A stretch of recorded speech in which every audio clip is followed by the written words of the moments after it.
Hi friends, అందరు బాగున్నారా? అందరు బాగుండాలి, అందులో నేను ఉండాలి. ఈరోజు హిందీలో ఏం నేర్చుకుందామంటే, సపోజ్ ఇప్పుడు మీరు కూరగాయల మార్కెట్కి వెళ్తారు. అక్కడ హిందీ ఆయన ఉంటాడు. ఆయన మీరు కూరగాయలు రేట్ ఎంత అని అడగాలి. దాన్ని ఏమంటారంటే, ఇప్పుడు మీకు బెండకాయలు కావాలనుకోండి, బెండకాయల్ని హిందీలో భేండి అంటారు. భేండి కిత్నే కా కిలో అనాలి. అంటే బెండకాయలు కేజీ ఎంత అని అర్థం.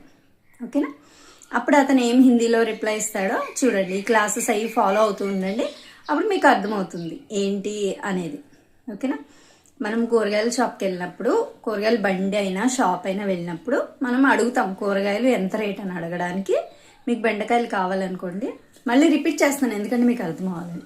భేండి కిత్నే కా కిలో అని అడగాలి. భేండి అంటే బెండకాయలు. అతను ఏం రిప్లై చెప్తాడో దాన్ని బట్టి ప్రైస్ వచ్చి ఇంగ్లీష్లోనే చెప్తాడు, మ్యాక్సిమం హిందీలో ఏం చెప్పడు. ఓకేనా ఫ్రెండ్స్? నా ఛానల్ ఫాలో అవ్వండి, షేర్ చేయండి, సబ్స్క్రైబ్ చేయండి, కామెంట్ చేయండి.